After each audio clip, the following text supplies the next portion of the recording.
Good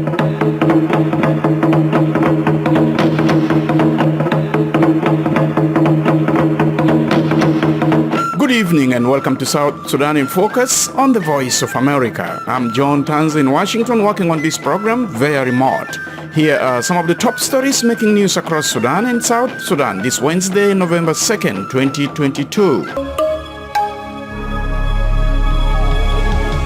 The leader of a faction of the Sudan Liberation Movement, or SLM, says his movement is committed to ending Sudan's political standoff through peaceful means.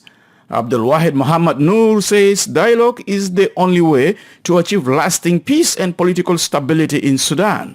For VOA News, Michael Atit reports from Juba. The SLM faction leader says his movement remains committed to any peaceful settlement that will break the political stalemate in Sudan.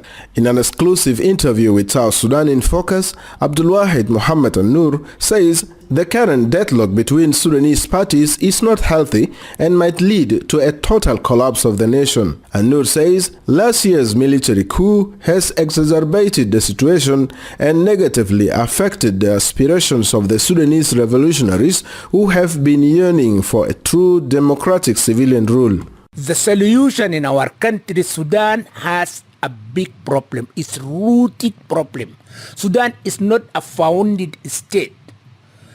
To have this first, to remove this coup, then all of us as Sudanese to sit together.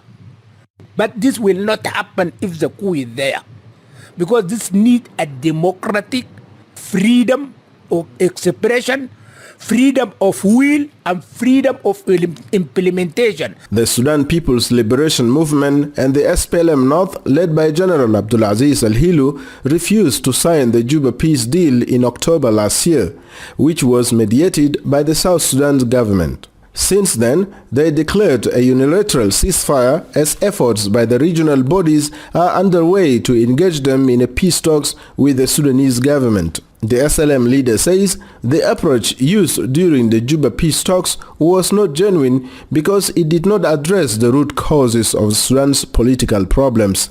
He says any peace agreement that does not address the security of the people in Sudan will not bear any fruit.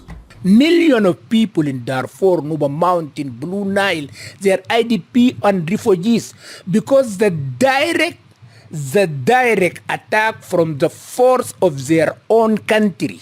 So how can we reorganize and how we reinstitute this organization which belong to the people, to defend the people, to protect the people, and to defend the territory of the Sudan? Last year, the SLM presented a roundtable initiative of Sudanese to Sudanese dialogue as a forum for all political groups to discuss the root causes of the political problems in Sudan.